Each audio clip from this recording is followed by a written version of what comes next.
आपके पास अगर मैं आऊँ लेमैन हूँ तो मुझे क्या एडवाइस करेंगे? मतलब एटलीस्ट आदमी 1 साल 2 साल मतलब कंटिन्यू वो चीज़ करे कि ओनली जिम जो है ना आपका वेट रिडक्शन नहीं कर सकता। वो उसका रेंज चालू होता है कि 0.8 से लेके 1 यानी 80 ग्राम से 100 ग्राम के बीच में आपका इंटेक प्रोटीन का होना चाहिए। तो उसको हम थर्मिक इफेक्ट ऑफ फूड बोलते हैं, ऐसा फूड जो हमारी डाइजेस्टिव सिस्टम को और काम करने के लिए मजबूर करे।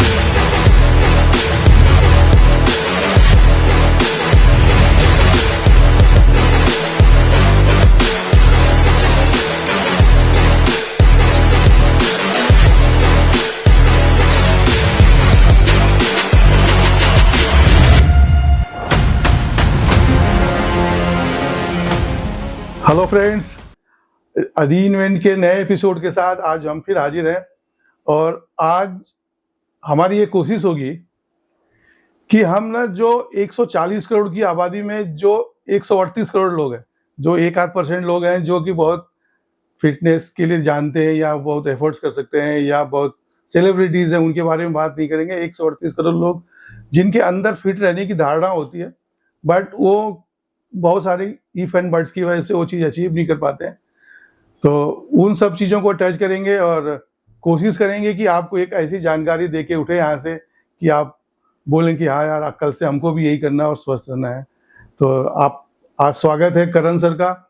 और एक चीज़ मैं स्टार्ट करने से पहले बोलूँगा कि देखिए जो जिम और स्वस्थ रहना एक ऐसा मतलब आज के डेट में लोगों के अंदर क्यूरियोसिटी है ना, बट जब हम कभी अभी जिम में जाते थे सब जाते थे तो एक हर जगह ये पाया गया कि मतलब जनरली वो लोग जो बहुत कम पढ़े लिखे हैं या कुछ हैं उस तरह के ट्रेनिंग लेके एक without knowledge and less qualified people आते हैं। सौभाग्य हमारा है कि हमारे साथ करण जोशी जी हैं, पाल फिटनेस के ओनर और डायरेक्टर।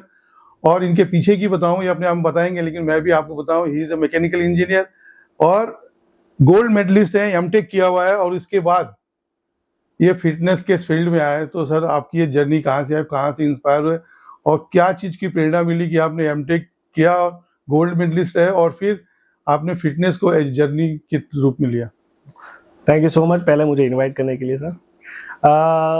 एक्चुअली ये जर्नी स्टार्ट हुई थी 2012 के आसपास।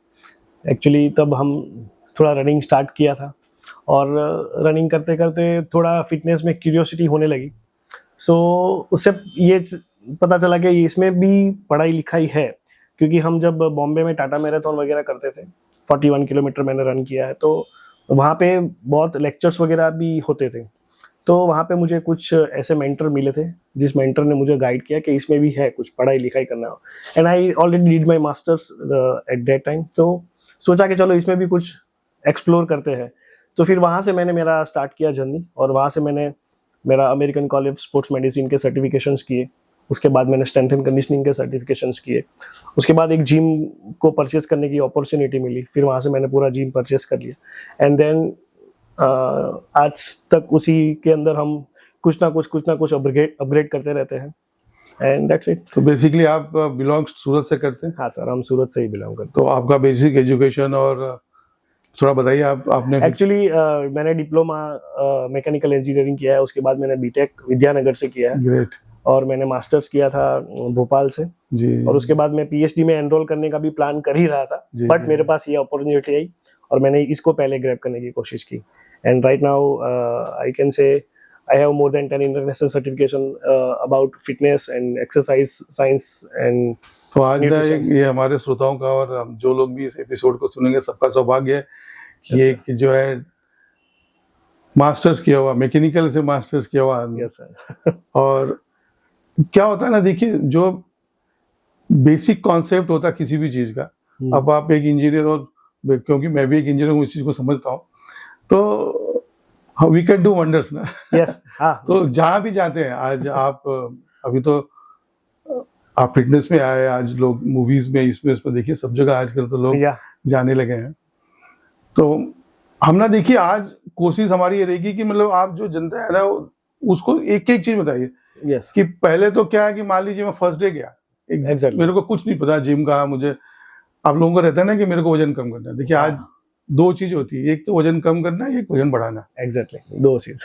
और वो किसी को ये पता नहीं होता कि आगे क्या है और क्या नहीं करना। और आजकल तो ये सोशल मीडिया ने इतना सबको कंफ्यूज कर रखा है। 21 डेज ये डाइट, 30 डे वो, 45 डेज ये, वो लोग कोई नहीं सोचते हैं कि जो 20 दिन में होगा उसका रिजल्ट क्या होगा। तो आप एज ए लेम है, जब मैं फर्स्ट डे आपके पास जाता हूँ तो मुझे कहाँ से शुरू करना चाहिए? ओके, आज मान लीजिए मुझे पहले अपन वेट गेन कर लेते, वेट रिड्यूस कर लेते हैं, क्योंकि मैं आज ओबेसिटी की बहुत बड़ी प्रॉब्लम हो गई है। एग्जैक्टली, तो अपन वेट गेन को बाद में लेते हैं और वेट लॉस को पहले लेते हैं। Yes, exactly. तो मैं आपके पास आ गया और अब मेरे को अगर वेट घटाना है तो आपके पास आया, तो आप एक लेमैन को पहले स्टार्ट कहाँ से करना चाहिए, कैसे आप उनको बताते हैं और एजुकेट करते? ओके सर, तो मैं डायरेक्ट सॉल्यूशन पे ही बात करूंगा कि जैसे कि अगर कोई बंदा पहली बार आता है तो पहले तो हम उसको उसके बारे में कितना जानते हैं, दैट इज मोस्ट इम्पोर्टेंट। कि मैं इसके बारे में 1% जानता हूँ, 10% जानता हूँ, 50%, as far as the health and fitness is concern, दूसरी किसी बात के बारे में नहीं। हाँ, लेकिन आपका लाइफस्टाइल है वो भी मुझे जानना पड़ेगा कि आप किस बैकग्राउंड से आ रहे हो। If you are a banker and sitting whole the day, that is one of the challenge for me. And if you are a student and you are active like anything, तो हो सकता है कि वो मेरे लिए अलग चैलेंज हो। तो जब कोई बंदा आता है तो सबसे पहले असेसमेंट करके एक प्रोसेस है, जिसके अंदर जैसे हम दोनों बैठे हैं वैसे ही हम दोनों को बैठना है। असेसमेंट का मीनिंग ये होता है कि हम पहले बंदे को जान ले कि वो करता क्या है, ठीक है। फिर उसके बाद उसके कुछ हो सकता है कि मान लो कि आपको ब्लड प्रेशर है या कोलेस्ट्रॉल है, वो मुझे बाद में पता चले आफ्टर 1 मंथ ऑफ ट्रेनिंग, लेकिन मुझे ये पहले पता होना चाहिए एज अ ट्रेनर। तो मुझे आपके साथ कैसे काम करना है ना, उसके बारे में मुझे पूरा नॉलेज होना चाहिए, और इसीलिए मैं असेसमेंट को पहले रखता हूँ, प्रायोरिटी में रखता हूँ। ये असेसमेंट में क्या क्या चीज आती है? असेसमेंट में होता है कि आपका बॉडी फैट परसेंटेज भी हो सकता है, आपका मसल मास परसेंटेज भी हो सकता है, आपका टोटल वेट कितना है अभी वो भी हो सकता है, आपका करंटली BMI कितना है, BMI means body mass index कितना है, फिर आपका फिटनेस गोल क्या है, ठीक है। आपको सिर्फ फिट रहना है, आपको सिर्फ वेट लॉस करना है, आपको कोई रनिंग करना है, आपको एथलीट बनना है, what is your goal, that should be known to me, वो मुझे पता होना चाहिए। दूसरी बात ये भी है कि आपका लाइफस्टाइल क्या है पूरे दिन। अगर आप 1 घंटा जिम आने वाले हो, उसके बाद आप 23 घंटे क्या करने वाले हो, that should be known to me, ये मुझे पता होना चाहिए कि भाई आप एक चलो आपकी बात करते हैं कि आप एक ऐसे बंदे हो जो 10 घंटे तक बैठे रहते हो, आपका काम सिटिंग जॉब है, और आप 1 घंटा जिम आते हो वेट लॉस करने के लिए, तो मुझे आपके साथ कैसे डील करना है वो भी इंपॉर्टेंट है। आपका लाइफस्टाइल मॉडिफिकेशन कैसे करवाना है, वो जो 23 घंटे है उसमें मुझे क्या क्या आपको करवाना है, क्योंकि 1 घंटे तो मैं आपके साथ रहूंगा, उसके बाद 23 घंटे भी मुझे आपको कहीं ना कहीं पे गाइड करना है, मेंटर करना है, जिससे आपका जो ये जर्नी है वो थोड़ा फ्रूटफुल भी रहे और उसके अच्छे रिजल्ट्स भी आए। तो जब कोई बंदा ऑन द फ्लोर आता है तो ये पहले ही असेसमेंट प्रोसेस होती है। वो हो सकता है 1 घंटे का हो या 2 घंटे का हो, वो प्रोसेस लंबी है। जैसे जैसे बंदे जिसको नहीं जानते उसके डिटेल में जाना पड़ेगा। देन उसके बाद आता है फ्लोर पे जाना। तो फ्लोर पे जाके कुछ कुछ प्रोसेस जिसको हम पहले बोलते हैं वार्म अप बोलते हैं, फिर थोड़ा हम बॉडी को गर्म करने के लिए वार्म, जैसे बहुत हाँ, मैं उस पे आने वाला था कि मान लीजिए आपने मेरा असेसमेंट कर लिया, हाँ, और फिर मैं पहले दिन जिम आ गया, एग्जैक्टली, तो अब हर कोई तो जिम ट्रेनर, पर्सनल ट्रेनर लेता नहीं है, हाँ, तो आप एटलीस्ट आप अपने आप पहले स्टार्ट करने के लिए गाइड कैसे करते हैं? एग्जैक्टली। तो पहले एक प्रोसेस है जिसको हम बोलते हैं वार्म अप, और अभी एक नया सा टर्म आया जिसको बोलते हैं mobility. Warm up and mobility exercise पहले होती है जिससे हम हमारे जॉइंट्स को, हमारे मसल्स को, हमारी बॉडी को रेडी करें कि हम अभी एक्सरसाइज करने वाले हैं, यानी हमको एक्सरसाइज के स्ट्रेस लगेंगे बॉडी पे। Exercise is nothing but the external stress which we are giving to our body. तो वो एक्सटर्नल स्ट्रेस के लिए हम लोग पहले बॉडी को रेडी करते हैं, उसको हम वार्म अप या मोबिलिटी असेसमेंट या फिर मोबिलिटी कहते हैं। उसके बाद हम एक्चुअली एक्सरसाइज पे जाते हैं। उसमें आपका सेशन आज कौन सा है उसके ऊपर डिपेंडेंट होता है कि आज आप कार्डियो करने वाले हो, आप वेट ट्रेनिंग करने वाले हो, आप हाई इंटेंसिटी वर्कआउट करने वाले हो। तो वो पूरा एक प्रोग्राम एक स्ट्रक्चर में बनता है, आपका पूरे वीक का या पूरे मंथ का माइक्रो मैक्रो प्रोग्राम बनता है। On the basis of that मैं उसके साथ आपका काम चालू करूंगा। तो पहला दिन है और मैंने आपका मान लो एक वीक का बनाया है, तो एक वीक का मैंने प्रोग्राम बनाया है, तो ये वीक में आपको पहला वार्म अप होगा। फिर आपको पूरे वीक में हम 2 से 3 बार वेट ट्रेनिंग के सेशन में रखेंगे, या 2 से 3 बार हम आपको कार्डियो सेशन में रखेंगे। उस तरीके से पूरा स्ट्रक्चर प्रोग्राम बनता है। एंड जैसे वो एक्सरसाइज खत्म हो जाती है उसके बाद एक और प्रोसेस होती है जिसको बोलते हैं कूल डाउन। कूल डाउन यानी कि एक्सरसाइज के दौरान आपके जो हार्ट बीट जो है वो एलिवेट हुए होते हैं, उसको पहले नॉर्मलाइज लेंथ पे लेके आना पड़ता है, और वो जब नॉर्मलाइज हो जाए उसके बाद हम आपको एक लास्ट है जिसको बोलते हैं स्ट्रेचिंग, या फिर वो फ्लेक्सिबिलिटी पर्पस के लिए हम स्ट्रेचिंग करते हैं। तो ये 4 फेज में जब जिम फ्लोर पे आप जाते हो, ये 4 फेज में काम होता है। पहले होता है वार्म अप, फिर होता है एक्चुअल एक्सरसाइज, फिर होता है कूल डाउन, एंड लास्ट में आता है स्ट्रेचिंग। तो ये चारों को आपको जस्टिफाई करना पड़ेगा, then and then I can say कि ये आपका अच्छा सेशन हुआ है। जनरली होता क्या है ना कि जब आदमी आज के क्या मतलब 90% लोग इसीलिए कि बोले जब ओबीस होते हैं, देखते हैं कि बहुत वजन बढ़ गया, पेट निकल गया, ये निकल गया, तो हर आदमी अच्छा दिखना चाहता है, आपके पास आ जाता है। तो अब जब आपके पास आए, आप जैसे अच्छे पढ़े लिखे समझदार लोग आते हैं, पहले आप उसका पूरा एनालिसिस करके जब उसको आगे निकलते हैं, तो ओबीस आदमी का इनिशियल पार्ट में फैट बहुत जल्दी, वजन बहुत जल्दी घटता है। फिर 20-25 दिन तो वो 3 किलो घट गया, पहले 1 महीने वाले 5 किलो घट गया, फिर अगले महीने से थोड़ा रुक जाता है, एक रेजिस्टेंस आता है, धीरे धीरे जाता है। अच्छा। तो लोग ना मतलब कोई भी, जैसे मेरे जैसा कोई भी हो, कॉमन जो आदमी है, वो बड़ा कंफ्यूज रहता है कि यार अभी क्यों वजन घट रहा है, भले इंचेज लॉस होता है। अच्छा। तो आप उनको क्या मतलब आप क्या कहना चाहते हैं कि मतलब इंच लॉस, क्योंकि इंच लॉस हो रहा है, that is also a very good thing. तो इंच लॉस हो रहा है, वो अच्छा है, वेट रिडक्शन रुक गया तो घबराना नहीं चाहिए। तो हाउ टू मोटिवेट कैसे करें? तो पहले मैंने असेसमेंट की बात की ना, उसमें तो हम ये सब भी असेसमेंट करेंगे, जैसे वेस्ट मेजरमेंट है, चेस्ट मेजरमेंट है, हिप मेजरमेंट है, bicep measurement, whatever the assessment. लेकिन उसके बाद जो मेन प्रोसेस है, मान लो हमारे पास कोई बंदा है जिसका वजन 100 किलो से ज्यादा है, तो देखो बॉडी में क्या होता है, जब वेट लॉस होता है ना, तो सिर्फ वेट लॉस नहीं होता है, so वेट में बहुत सारी चीज लॉस होती है, जैसे कि वाटर लॉस होता है, मसल लॉस होता है, फैट लॉस होता है। तो ये 3 चीज लॉस होती है। तो जब कोई बंदा ओबेस है, ठीक है, और वो जब वो आता है और उसको मान लीजिए कि एक ही महीने में 6-7 किलो का रिजल्ट मिला है, जो प्रैक्टिकली पॉसिबल है, बट हम उसको एक अच्छा वेट लॉस नहीं बोल सकते। 6 किलो एक महीने में अच्छा वेट लॉस नहीं है, क्योंकि उसके साथ जैसे मसल लॉस हुआ होता है, फैट लॉस हुआ होता है, और वाटर लॉस, स्टार्टिंग में बहुत ज्यादा वाटर लॉस होता है, ठीक है। तो वाटर लॉस की वजह से हमको 1-2 दिन में भी 1-2 किलो वेट लॉस दिखता है कभी कभी, but it is not a true weight loss. Okay, तो साइंटिफिकली अगर हम देखने जाए, एक्सरसाइज साइंस के सभी फंडामेंटल को अगर इसमें ऐड किया जाए, तो सिर्फ होता है फैट लॉस। एक ही चीज होती है जो है फैट लॉस, और वो जो होता है ना, अगर आप 500 कैलोरी का भी हर रोज डेफिसिट करोगे, उसके ऊपर मैं बाद में आऊंगा डेफिसिट का मतलब क्या है। तो जब 500 कैलोरी का डेफिसिट हर रोज होता है, और वो डेफिसिट धीरे धीरे आप प्रोग्रेसिव करते हो, तो अगर वो कैलकुलेशन को बिठाएंगे ना, तो 2 kg फैट लॉस ही होता है 1 महीने के अंदर, उससे ज्यादा कुछ नहीं होता है। तो जब कोई बंदा आता है और उसका बहुत फटाफट से वेट लॉस होता है, तो वो वाटर लॉस ज्यादा होता है, और उसके साथ मसल्स भी कॉम्प्रोमाइज होते हैं। लेकिन हमको जो करना है, that is only a fat loss. Okay, और दूसरा मेरी एक सलाह सबसे यही है कि जो लोग ओबेस है और वो लोग वेट लॉस करना चाहते हैं, तो घर से पहले जो वेट मशीन है ना, उसको आप बेच दीजिए, उसको बाहर निकाल दीजिए। क्योंकि क्या है कि हम उसी से एंजाइटी क्रिएट करते हैं कि हम लोग को हर रोज 500 ग्राम, 600 ग्राम, 700 ग्राम वहां पे रिजल्ट चाहिए। अगर वो हर रोज रिजल्ट कंटिन्यूसली नहीं मिलते हैं, तो हम लोग क्या डिमोटिवेट हो जाते हैं, और जो ट्रैक पे है, जो कंसिस्टेंटली हमारा 1-2 महीने से चल रहा है, वो ट्रैक से हम ऑफ हो जाते हैं। और कभी कभी कुछ लोग का स्टकअप होता है, जिसको हम प्लेटो बोलते हैं। प्लेटो यानी कि वहां पे वो बंदा रुक गया है, तो वहां पे कुछ और मॉडिफिकेशंस की जरूरत है, जैसे कि ट्रेनिंग प्रोग्राम में मॉडिफिकेशंस की जरूरत है, न्यूट्रिशंस में मॉडिफिकेशंस की जरूरत है, या फिर कुछ ऐसी चीजें करने की जरूरत है जहां से हमको थोड़ा एक्स्ट्रा एफर्ट करना पड़े। लेकिन हर बंदे को ना फटाफट से, आज क्या है, सबको ऐसे रिजल्ट चाहिए। हाँ, वो क्या हो गया ना, सोशल मीडिया का जमाना है। हाँ, वहां पे दिखता है कि 12 kg loss in 1 month, exactly 20 kg loss in 3 months। हाँ, तो सब लोग मिसगाइडेड रहते हैं। तो वो क्या होता है कि भाई अभी आज क्या है ना, आप कितना भी अच्छा करोगे तो वो सोशल मीडिया पे ट्वीट तो आता है और होने वाला ही है। तो वो एक माइंडसेट क्रिएट हो जाता है। तो आपने अच्छा कहा कि वो मेरे घर पे पहले से, फिर मैं भी हटा दूं। ये तो जरूरी है, बट अगर आप देखो इसको, आप वीक में एक आध बार अगर आप वेट चेक करते हो, 15 दिन में 2 बार करते हो, 1 आध बार करते हो, तो इट इज ओके। बट अगर आप सुबह उठ के डायरेक्ट उसके ऊपर ही चढ़ के चेक करते हो कि क्या मेरा कल का रिजल्ट आज दिख रहा है कि नहीं दिख रहा है, तो that is not a good practice.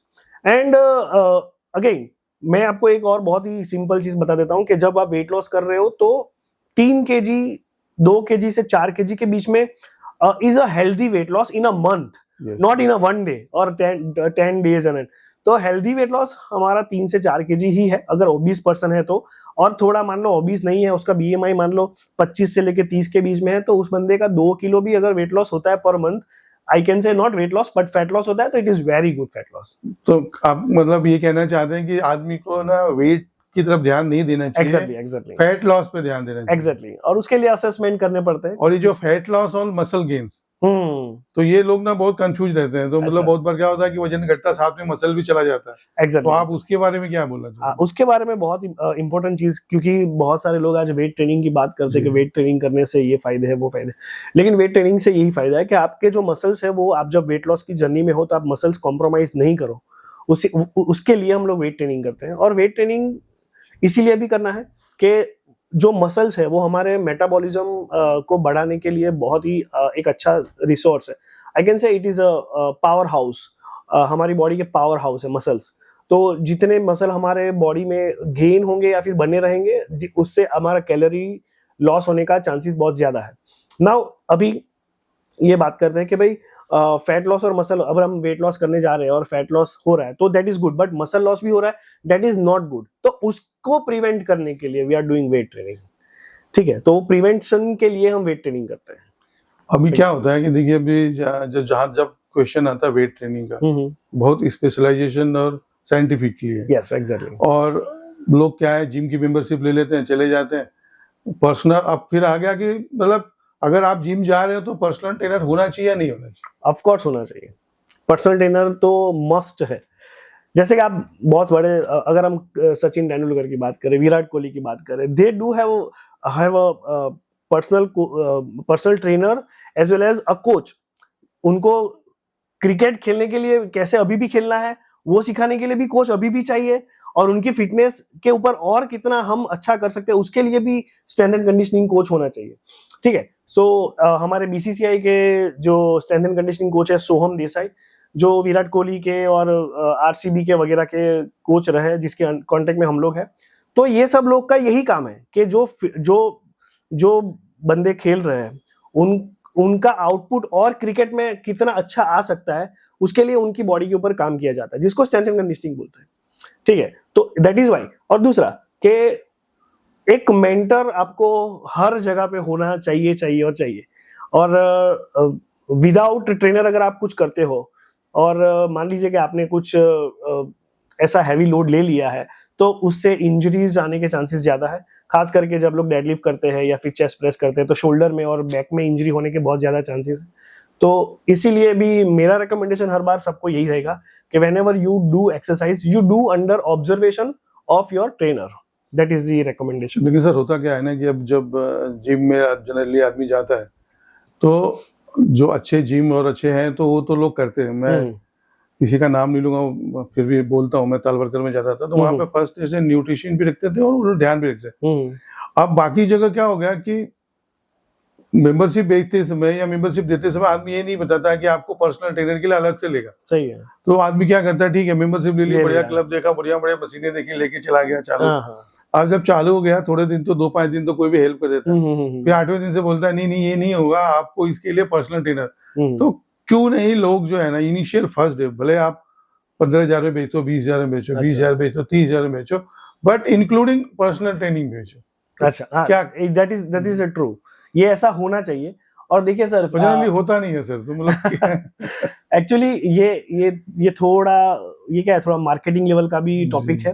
तो कहने का मीनिंग ये है कि आप जैसे किसी डॉक्टर के पास जाते हो, कोई वो आपको कोई प्रिस्क्रिप्शन देता है या फिर आपको ब्लड टेस्ट कराता है, फिर आपको एक्सरे कराता है, तब आप वहां पे कोई क्वेश्चंस नहीं करते हो कि सर इतना सारा पैसा एक्सरे का, इतना सारा प्रिस्क्रिप्शन का, इतना सारा हमारा कंसल्टिंग का, वो तब कोई क्वेश्चन हम लोग करते नहीं। लेकिन जब हम हमारी बॉडी के साथ ही किसी को खेलने दे रहे हैं ना, ट्रेनर क्या है, ट्रेनर क्या करता है कि आपकी बॉडी के साथ कुछ ना कुछ करेगा जितना नॉलेज होगा, तो हम पूरा हमारा बॉडी उसको दे रहे हैं। तो मैं ऐसा चाहता हूं कि किसी प्रोफेशनल के अंडर आप वो सब चीज करो जो आप करना चाहते हो, क्योंकि अगर मान लो कोई अनप्रोफेशनल है जिसको कुछ पता नहीं है और उसको आप अपनी बॉडी सौंप रहे हो और वो आपको कुछ भी करा रहा है, कोई स्ट्रक्चर्ड प्रोग्राम नहीं है उसके पास, आज आया कूदा-कूद कराया, ये कराया वो कराया, इट इज नॉट तो दैट इज व्हाई आई से के आई मस्ट से कि आप जिस बंदे के अंदर ट्रेन हो रहे हो उसका क्वालिफिकेशन भी देखो, वो कितना बंदा जानता है,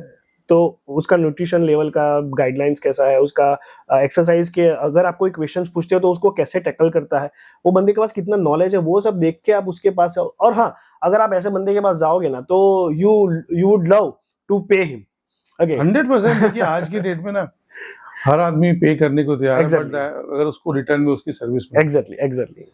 अब जो है ना, देखिए बहुत सारा क्या है कि आज के टाइम पे ना, क्योंकि हम कोई बहुत डेवलप कंट्री नहीं है, डेवलपिंग Exactly. कंट्री है, तो everyone is busy in their 9 to 6 work and exactly. अगर बिजनेस भी करते हैं तो सुबह जाके शाम तक आते हैं। तो उन लोगों को कैसे गाइड करते हैं, मतलब it is possible for them also to maintain their health और यस यस फिटनेस, तो कैसे टाइम निकले और क्या करें, क्या गाइड करना चाहते हैं? एक्चुअली सर इसमें क्या है कि जैसे मैंने बोला ना कि असेसमेंट, तो असेसमेंट में यही हम पहले पूछते हैं कि सर आप करते क्या हो। तो वो बोलता है कि सर मैं बैंकर हूँ, या फिर मैं सेल्समैन हूँ, या फिर मुझे मार्केटिंग का काम है मेरे पास। तो किस तरीके से उसका ऑलरेडी एक्टिविटी है, तो उस हिसाब से हमको यहाँ पे मॉडिफाइड करना पड़ता है उसके एक्सरसाइज रूटीन को, ठीक है।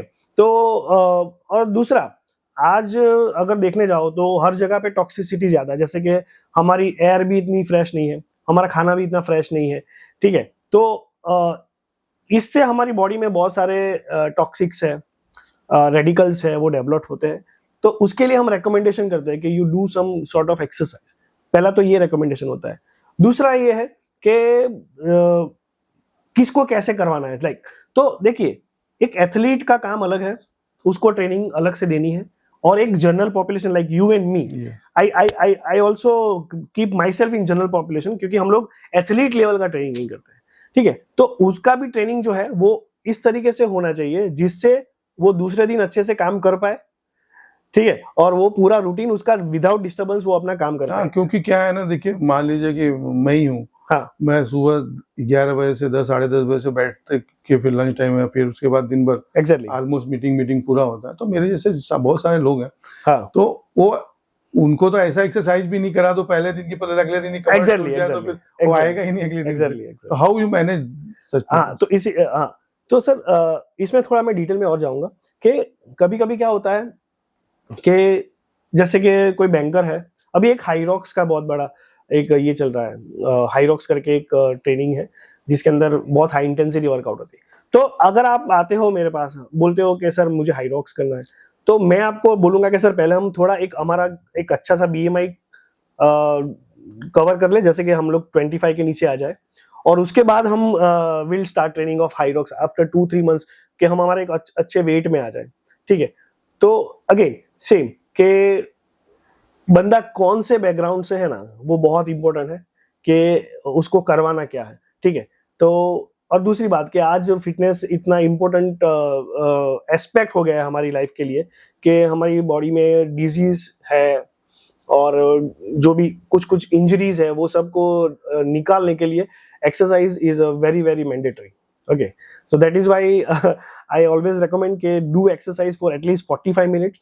और रिकमेंडेशन भी इतना नहीं है कि भाई बहुत ज्यादा भी करो और बहुत कम भी करो, रिकमेंडेशन इतना ही है कि 150 मिनट्स पर वीक आप अगर आप जिम फ्लोर को हिट कर पाओ तो कर लो, ठीक है। और एक्सरसाइज का अगेन बोला नहीं, कोई बंदा पूरे दिन का उसका स्केड्यूल फिक्स है, लेकिन कोई टाइम, मैं बोलता हूँ कोई टाइम बाउंड नहीं है। आप सुबह अर्ली मॉर्निंग भी एक्सरसाइज करो, अगर आपके पास टाइम नहीं तो आप लेट नाइट भी एक्सरसाइज कर सकते हो। हाँ, मैं इस क्वेश्चन पे आना था। हाँ, कि अगर कोई जो मतलब देखिए आज के डेट में क्या हो गया ना, स्पेशली द यूथ, जब से ये सीरीज और मोबाइल और टीवी का एक्सपोजर बढ़ गया है, सोशल मीडिया का, तो गंदी आदत है, लोग लेकिन लेट सोते हैं, एग्जैक्टली, तो सुबह उठते ही नहीं है।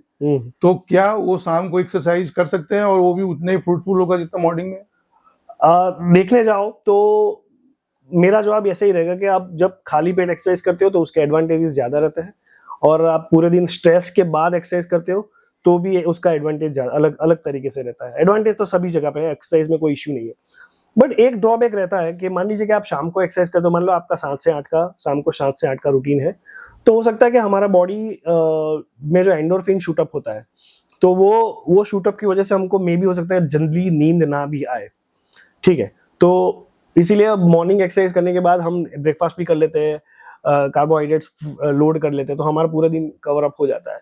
लेकिन रात में एक्सरसाइज इसीलिए कभी कभी रिकमेंड नहीं किया जाता है। बट ओके, मैंने बोला ना कि मैंडेटरी नहीं है कि कौन से टाइम पे कर रहे हो, बट हाँ अगर आपका स्केड्यूल ही ऐसा है तो आई वुड ऑलवेज रिकमेंड कि आप शाम को भी वर्कआउट करो, लेकिन उसके बाद का आपका रूटीन क्या है दैट इज ऑल्सो इम्पोर्टेंट, कि 7 से 8 के बाद आप करने क्या वाला, आप जाके सो तो नहीं जाओगे। और बट ऑब्वियसली नींद तो तुरंत आएगी, क्योंकि एक्सरसाइज के बाद तुरंत नींद आना इज नॉट पॉसिबल, क्योंकि हमारी बॉडी ऑलरेडी हार्मोनली बहुत ही इम्बैलेंस हो गई है वहां पे, और कुछ ऐसे हार्मोन है, हैप्पी फीलिंग हार्मोन है जो वहां पे शूट अप है। In that case we can not go and sleep. Okay, तो that would be the possibility कि आपको तुरंत नींद ना भी आए। बट एक्सरसाइज का ऐसा कोई मेरे ख्याल से कोई सर्केडियन साइकिल फिक्स नहीं है, क्योंकि हमारा अभी लाइफस्टाइल ऐसा है कि हम वहां पे कुछ ऐसा क्विक फिक्स नहीं कर सकते कि भाई आपको सुबह 7 से 9 के बीच में ही एक्सरसाइज करनी है। ओके, अभी जो जनरली लोग क्या है ना कि सोशल मीडिया पे इधर उधर देख करके तो सोचते हैं शॉर्ट टर्म, तो आपके पास अगर मैं आऊँ और लेमैन हूँ तो मुझे क्या एडवाइस करेंगे? मतलब एटलीस्ट आदमी 1 साल 2 साल मतलब कंटिन्यू वो चीज़ करे, क्योंकि जनरली क्या होता है ना, आदमी बहुत जोश में आता है। देखोगे आप जिम की सबसे ज्यादा मेंबरशिप जनवरी में बिकती है, या फिर जो है ना 31st की पार्टी करनी है तो 2 महीने 3 महीने पहले से, या शादियां आती हैं तो बोले नहीं यार मेरे घर में शादी है, मुझे 5 किलो 6 किलो वजन घटाना है। एग्जैक्टली। तो और उसके बाद फिर हो गया तो फिर छोड़ देते हैं। बहुत सारे लोग तो बहुत सारे लोग इस तरह से ही करते हैं। तो मतलब ये सर ये कोई क्विक फिक्स नहीं है, this is a lifestyle change है ये। ठीक है, आपको अभी दूसरा मैं एक टॉपिक और भी लाऊंगा कि ये एक ऐसी प्रोसेस है जिसमें ये आपको लाइफस्टाइल में ऐड करना है। ठीक है, जैसे कि मान लो आपको जिम हिट करना अच्छा नहीं लगता है तो you go and play badminton. हाँ, मैं आने वाला था उस पर। हाँ, आप कुछ जैसे भी आप पहले बोल रहे थे कि आप जैसे मैराथन दौड़ते थे, हाँ, तो अगर मान लीजिए जिम नहीं है तो जिम एंड या तो स्पोर्ट्स में जाइए, तो both are equally good. Any movement you do in a whole day, like कोई भी मूवमेंट करो, वो मूवमेंट आपके लिए आपको फ्रूटफुल रिजल्ट ही देंगे। ठीक है, because movement is medicine. If you move more there are less chances कि कोई भी डिजीज आपको हिट करे। तो हम वो बीच में बात कर रहे थे कि जैसे भी जो लोग ज्यादा सिटिंग जॉब करते हैं, हाँ, आजकल ये ऑफिस जो भी कर रहे हैं, आईटी सेक्टर हो कि एनी सेक्टर हो, मतलब ज्यादातर सिटिंग जॉब हो गया। तो वो लोग क्या करें दिन में? चलो सुबह तो जिम चले गए, आज आप सुबह जिम चले गए, 1 घंटा जिम करके आ गए, सब कुछ करके आए, वापस आपने हेल्दी ब्रेकफास्ट भी कर लिया। अच्छा, फिर जा करके आप बच गए 10 बजे और फिर 6 बजे तक आप 70-80% बैठे, तो वो लोग क्या करें? इंटरेस्टिंग है ये। तो कभी कभी है, आज क्या लोग पैडोमीटर पहनते हैं। जी जी। पैडोमीटर का मतलब है कि हम लोग कितने स्टेप्स चलते हैं वो देखते हैं। तो पैडोमीटर आपको एक्सरसाइज के बाद पहनना चाहिए। ओके, एक्चुअली आपका एक्सरसाइज का रूटीन खत्म हो जाए उसके बाद you should wear pedometer and then you check कि आपने पूरे दिन कितना मूवमेंट किया है। ठीक है, और जैसे कि कोई भी ऑफिस बॉय है या फिर ऑफिस के कोई बंदा है जिसको ऐसे बैठना ही कंपल्सेशन है, तो आई वुड ऑलवेज सजेस्ट कि आपका जो प्रिंटर है उसको थोड़ा दूर रख दीजिए, आपका बॉटल अपने पास मत रखिए। ठीक है, थोड़े आधे घंटे पे आप ब्रेक ले लीजिए and just go and move. अगर आपका कॉल आता है तो आप बैठ के कॉल को अटेंड मत कीजिए, आप थोड़ा मूव करके कॉल को अटेंड करिए। पानी का बॉटल दूर रख दीजिए, प्रिंटर दूर रख दीजिए, कोई ना कोई छोटा ब्रेक लेते रहिए और बीच बीच में कोई ना कोई मूवमेंट करते रहिए। And there are few influencer who suggest के भाई थोड़ा आपको स्ट्रेचिंग भी करना है, तो ये भी आप अगर आप बहुत ज्यादा इन्फ्लुएंस्ड हो चुके हो फिटनेस में तो आप कुछ स्ट्रेचिंग भी बीच में डाल सकते हो। आफ्टर 1 आवर कुछ स्ट्रेच कर लिया, फुल बॉडी स्ट्रेच कर लिया, कुछ का ये लेग स्ट्रेच कर लिया और अपर बॉडी ट्विस्ट कर लिया, ऐसा बहुत सारे ट्विस्ट है तो वो सब आप कर सकते हो। These are the some sort of solution कि आपका ब्लड फ्लो आप बरकरार रखो, नहीं कि आप सिटिंग जॉब पे बैठे हुए की पोस्चर में बैठे हो 6-7 घंटे। तो उसके छोटे ऐसे सॉल्यूशन है। बट हाँ, एक चीज और है कि कोई बंदा ओबेस है, 8 घंटे बैठता है और वो ऐसा एक्सपेक्ट करता है कि 1 घंटा में जिम जाऊंगा मेरा वेट लॉस हो जाएगा, तो दैट इज नॉट पॉसिबल। तो उसके लिए पूरा लाइफस्टाइल मॉडिफिकेशन है। जैसे मैंने बोला, आपको सनलाइट भी लेना पड़ेगा, आपको 7 से 8 घंटे नींद भी लेनी पड़ेगी, आपको प्रोटीन रिच, मैं उसमें आने वाला था, उसमें बनाते हैं इसके प्रोटीन रिच खाना भी खाना पड़ेगा आपको। जो मैंने बोला ना अभी, उसके छोटे आपको सॉल्यूशंस ढूंढने पड़ेंगे, नहीं कि आप बैठे रहो। उसको बोलते हैं काउच पोटैटो, तो उसमें बैठे रहना है और आपको रिजल्ट एक्सपेक्ट करना, ऐसा नहीं है। तो जैसे एक टर्म है जिसको बोलते हैं BMR, that means body basal metabolic rate. तो बेसल मेटाबॉलिक रेट आपका जितना ऊपर रहेगा और वो जितना आप एक्टिव रहते हो उससे वो ऊपर रहता है, और वो 70% ऑफ योर कैलोरी को कंज्यूम करता है।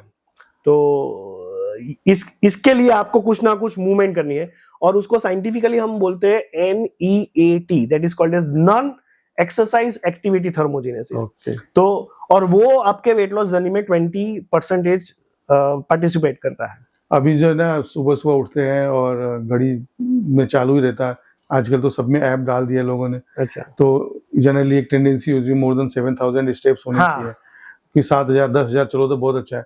तो ये सुबह ही 5 किलोमीटर चल लिया और 10,000 हो गया और फिर दिन भर बैठे रहे, मैं वही बोल रहा हूँ, तो ये नहीं होना चाहिए। वो नहीं ना, नहीं। मतलब मॉर्निंग का शेड्यूल तो और इवनिंग का चलने का शेड्यूल अलग मैं रखिए। तो बोल रहा हूँ एक्सरसाइज के टाइम पे अगर आपको घड़ी हार्ट मत बीट, चालू करिए। अगर आपको हार्ट बीट वगैरह कुछ चेक करना है, हाई इंटेंसिटी वर्कआउट कर रहे हो, आपको हार्ट बीट देखना है लाइव, तो पहनो। Otherwise I would always recommend कि एक्सरसाइज के टाइम पे उसको निकाल ही दो और एक्सरसाइज खत्म हो जाए, नहीं, ये बहुत उसके बाद अच्छी उसको पहन चीज, आप लीजिए। बहुत अच्छी चीज बताई आपने। मैं तो क्या सुबह जिम चलता हूँ तो भी वो उसमें चालू करके चलता हूँ, तो क्योंकि आपने मान लिया एक्सरसाइज किया है, इफ यू डिड एक्सरसाइज वहां पे आपका 4,000 स्टेप अगर रनिंग वनिंग किया आपने, तो हो गया। फिर आप बोलोगे मेरा 6,000 ही बाकी, तो दैट इज नॉट। तो देखिए बहुत जो लोग भी सुन रहे हैं उनको बहुत ध्यान देने की जरूरत है।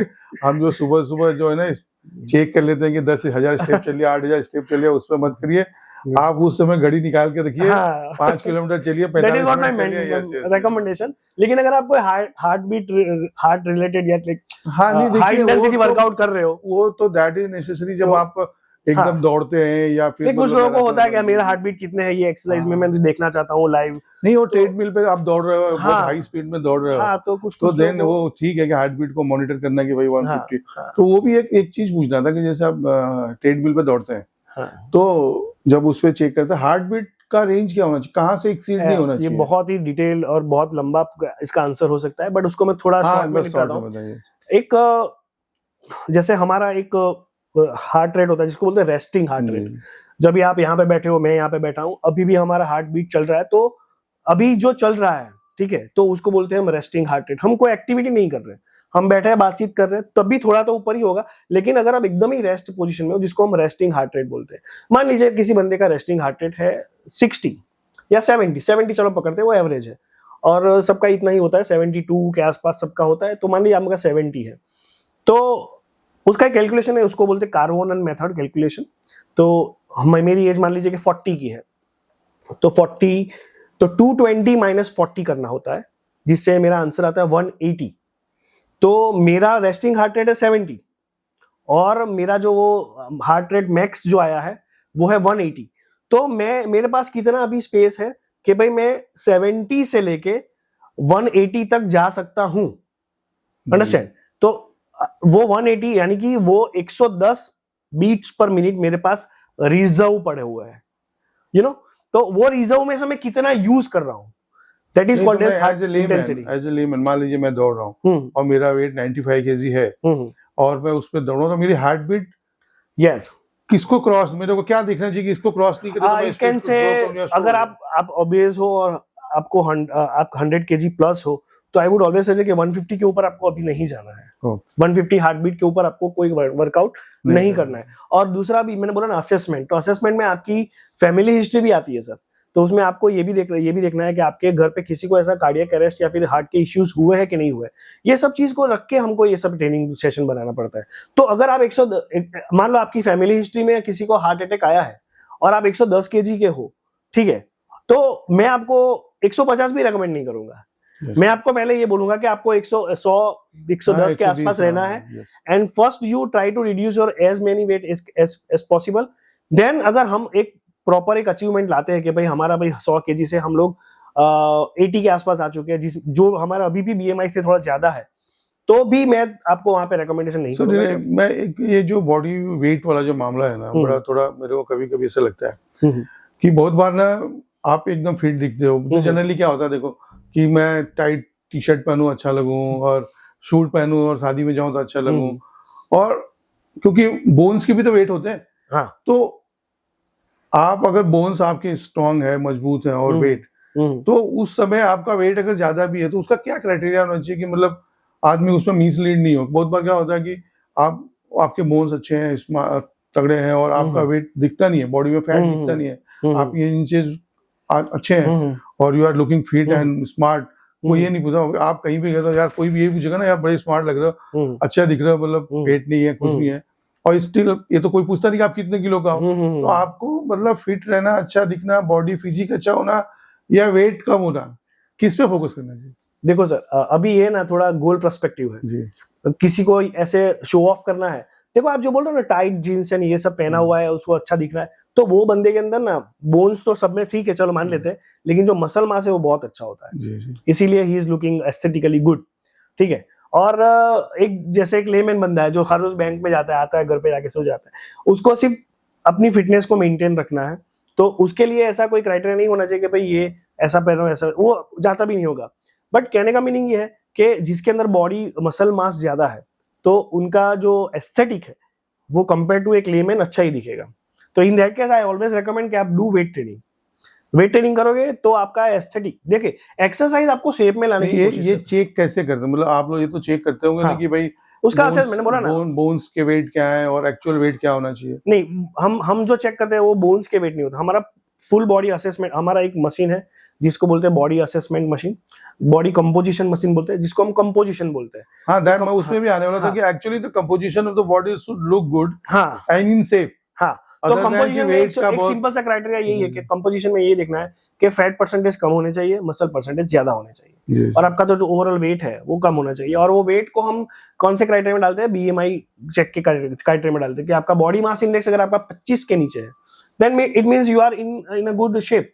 और अगर आपको, हाँ, एक और चीज भी है कि भाई जो बंदा मस्क्यूलर है, जिसका बॉडी बहुत ही अच्छा दिख रहा है, हो सकता है उसका बीएमआई 30 प्लस भी हो।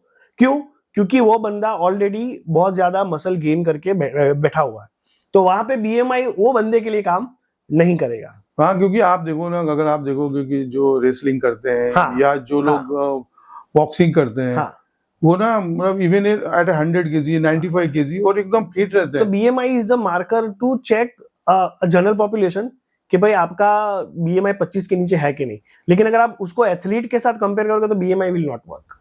तो क्योंकि कोई भी एथलीट मसल मास ज्यादा गेन करके बैठा होगा, इन दैट केस उसका वेट ऑलरेडी ज्यादा ही होगा, वो 90 kg का बंदा होगा, लेकिन उसकी हाइट होगी 167 सेंटीमीटर, तो उसका वेट होना चाहिए 67, लेकिन वो है 90 का।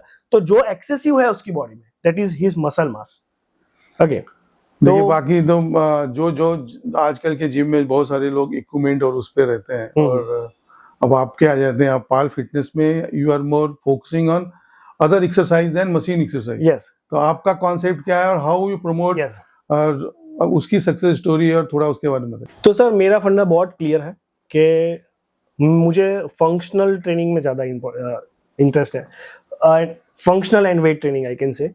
तो फंक्शनल का मतलब ये है, देखो एक, उससे पहले मैं आपको एक और चीज बताता हूँ कि एक होता है फिटनेस, एक होता है हेल्थ। तो हेल्थ का मतलब क्या है मेरे पर्सपेक्टिव में, कि आपकी बॉडी में कोई डिजीज नहीं है, it means you are healthy. और दूसरा होता है कि फिटनेस। तो फिटनेस का डेफिनेशन क्या है मेरे लिए, कि फिटनेस का डेफिनेशन ये है कि आप पूरे दिन में जो भी काम कर रहे हो, वो काम आपके पेन फ्री होने चाहिए। जैसे कोई नीचे बैठा है और उठ जाता है तो पेन हो रहा है, ऐसा करके ना उठे। और आपका जो भी डेली का टास्क है, वो टास्क आपका पेन फ्री हो, अच्छी सी मूवमेंट कर पाओ, जितनी फ्लेक्सिबिलिटी है आपकी रीच करने की वो सब आप कर पाओ। यानी कि पूरे दिन के जो भी फंक्शंस आप कर रहे हो वो आपको अच्छे से इफेक्टिवली कर पाओ। तो फिटनेस का डेफिनेशन ऐसे बनता है मेरे में। तो मैं क्या करता हूँ, मेरे जिम में मैं ज्यादातर फंक्शनल ट्रेनिंग को प्रमोट करता हूँ। फंक्शनल ट्रेनिंग में एक सिंपल सा एक एग्जांपल देता हूँ कि हम लोग स्क्वाट्स करते हैं। जो स्क्वाट्स करते हैं तो वो एक फंक्शनल मूवमेंट है कि हम बहुत सारी चीजें नीचे से उठाते हैं। तो इन दैट केस आप वही मूवमेंट ज्यादा जिम में करिए जो आप daily day to day life में कर रहे हो। तो मेरा ज्यादातर फोकस बॉडी वेट एक्सरसाइज होता है, जिसमें हमारी बॉडी का ही जो वेट है ऑलरेडी, जो मैं 70 kg 75 kg का हूँ, तो उसी वेट को मैं यूटिलाइज करूँ मेरी बॉडी को एक्सटर्नली रेजिस्टेंस करने के लिए। ठीक है, तो इसीलिए मैं क्या करता हूँ कि मेरे में ज्यादातर बॉडी वेट एक्सरसाइज होती है। हाँ, लेकिन एक चीज और है कि हम लोग स्ट्रेंथ ट्रेनिंग के ऊपर भी उतना ही ध्यान देते हैं। तो स्ट्रेंथ ट्रेनिंग के लिए कभी कभी हमको एक्सटर्नल लोड भी लेना पड़ता है, कि मान लीजिए कि मेरा अभी कुछ मेरा स्क्वाट्स बहुत इजीली हो रहा है मेरे से, तो I can go with some external resistance, तो वहां पे मेरा मसल बिल्डअप एंड ऑल होगा। तो हम लोग ना मोस्टली बॉडी वेट ट्रेनिंग के ऊपर और फंक्शनल ट्रेनिंग के ऊपर ज्यादा जोर देते हैं। अब सर जैसे ना हर एज ग्रुप का आदमी आपके यहाँ, हाँ, तो हाउ यू डिफरेंशिएट, मतलब मान लीजिए कि एक 20-22 साल का बंदा है, 30 साल का बंदा है, एक कोई Exactly. 50 साल का बंदा है, 60 साल वाले भी आते हैं। अच्छा आता है। तो आप उनको मतलब अलग अलग एक ही सबको कराते हैं या फिर उनको हाँ, अलग अलग? उसके अंदर भी वही है कि अगेन उसके अंदर भी वही है कि पहले क्लाइंट का गोल, एज आई ऑलवेज से, कि उनका गोल क्या है, क्या क्या पर्सपेक्टिव से वो आया है। वो लोग वेट लॉस के लिए आया है, फिट रहने के लिए आया है, वेट गेन के लिए आया है, तो उसको हम बाइफरकेट करते हैं। तो सबका एक अलग से प्रोग्राम है। जैसे कि आप आते हो तो आपका एक स्ट्रक्चर्ड प्रोग्राम होगा पूरे वीक का, कि आपको वीक में 3 से 4 दिन वेट ट्रेनिंग करनी है और 2 से 3 दिन आपको कार्डियो करना है। उस तरीके से हम आपका प्रोग्राम बनाते हैं। लेकिन वो प्रोग्राम कैसे बनेगा कि आपका गोल क्या है, ठीक है। अदरवाइज अभी हम चिल्ड्रन की बात करते हैं। मान लेगा मेरे पास ऐसे 2-3 बंदे हैं जो एथलीट है, लेकिन उनकी एज 9-10 साल की है। जो 2-3 लड़के आते हैं जो स्केटिंग करते हैं, तो उनको मैं ज्यादातर स्ट्रेंथ एंड कंडीशनिंग कराऊंगा। यानी उनको coordinating, balancing, agility, change of direction, वो सब एक्सरसाइज, ये सब एक्सरसाइज के कुछ कंपोनेंट्स है जिसकी मैं बात कर रहा हूँ। तो वो सब चीज हम ज्यादा कराते हैं। और उन लोगों को वेट ट्रेनिंग ज्यादा इसीलिए भी नहीं कराते क्योंकि वो लोग अभी ग्रोथ फेज में है। तो जिस तरीके से एनएससीए ने बोला है, नेशनल स्ट्रेंथ एंड कंडीशनिंग, उन लोगों ने जो भी रिसर्च किया उसके उसी हिसाब से ऐसा बोला है कि जब तक बच्चों का पोस्चर सही चल रहा है तो आप उसको लोड दे सकते हो, ठीक है। लेकिन अगर आपका पोस्चर कॉम्प्रोमाइज हो रहा है, आपका नी अंदर की साइड जा रहा है या फिर आपका बैक ज्यादा स्लाउच हो रहा है, इन दैट केस उनको एक्सटर्नल लोड नहीं देना है और उनको वेट बेयरिंग एक्सरसाइज करनी है जिससे उनके बोन स्ट्रांग हो और उसके मसल स्ट्रांग हो। तो बच्चों के लिए जो है उसका पूरा अलग से हमारा प्रोग्रामिंग है। कुछ लोग ऐसे, जैसे हमारे जैसे लोग जो 20 साल से 40 साल 50 साल वाले हैं, उन लोगों का मोस्टली हम कॉमन पर्सपेक्टिव रखते हैं क्योंकि मोस्टली लोग फिट रहने के लिए या फिर वेट लॉस करने के लिए आते हैं। तो कभी कभी कुछ लोग ऐसे भी आते हैं कि कुछ लोगों को ज्यादा कार्डियो पसंद होता है, कुछ लोगों को ज्यादा वेट ट्रेनिंग पसंद होता है, तो उनको भी हम थोड़ा जस्टिफाई करने की कोशिश करते हैं। तो उनको पूछते भी है कि आपको व्हाट यू लाइक मोस्ट, तो उस तरीके से उनका प्रोग्राम भी बनाते हैं। और अगर 60 प्लस कोई बंदा है, इन दैट केस हम बहुत ही प्रिकॉशनरी चलते हैं क्योंकि American college of sports medicine के अगर आप क्राइटेरिया देखो तो उसमें 55 के ऊपर अगर कोई बंदा है और अगर 60 के ऊपर कोई लेडीज आती है तो they are already on the risk factor of something. तो वो रिस्की लोग हैं हमारे लिए, यू नो। तो they are not a general population like you and me, they are a special population for us. तो उसको हम उसको स्पेशली ट्रीट करना पड़ता है। तो आपने उनको बड़ा अच्छा एक चीज का मैं उसमें आने वाला ही था। हाँ, जो जिम में जाने की मतलब आप क्या मतलब जो बच्चों की एज मतलब ठीक है एक सर्टेन एज के बाद जाते हैं तो मतलब किस एज के बाद आप जिम जा सकते हैं और किस एज के बाद आपको जिम नहीं जाना चाहिए? देखो जिम नहीं जाने की तो कोई एज ही नहीं है, लेकिन जिम जाने के लिए यहाँ पे थोड़ा हम इंडिया में रहते हैं, ठीक है। तो इंडिया में एक मिथ बना हुआ है कि 15, 16, 17 साल के बाद we can start gym. But sir ऐसा नहीं है। आज जितने भी बच्चे एथलीट है, जो लोग 11-12 साल से ट्रेनिंग करते हैं, स्विमर्स है, कुछ बैडमिंटन प्लेयर है या फिर कोई लॉन टेनिस प्लेयर है, तो उन लोगों को स्ट्रेंथ एंड कंडीशनिंग पहले से ही चालू कर दिया जाता है। लाइक फ्रॉम द जब से वो लोग सीखते हैं, लाइक वो सीखना चालू करते हैं 8 साल से 9 साल से, तो वहां से ही वेट ट्रेनिंग के भी सेशंस उनके होने ही चाहिए। लेकिन हाँ, उनके सेशंस ना जैसे मैं कर रहा हूँ वैसे नहीं होने चाहिए। जैसे मैं 5 सेशंस करता हूँ वेट ट्रेनिंग के, तो उनके 1 या 2 सेशन से हम स्टार्ट करते हैं। इसको बोलता हूँ उसको हम उसके लिए स्पेशल एजुकेशन की जरूरत है मुझे, जिसको बोलते हैं स्ट्रेंथ एंड कंडीशनिंग। तो मुझे उस लेवल का नॉलेज होना चाहिए कि उनके साथ मुझे कैसे टैकल करना है। तो हम एक बंदे को 6-7 दिन का वेट ट्रेनिंग कराते हैं, उसी 9 साल के बच्चे को वही कराएंगे, दैट इज नॉट थिंग।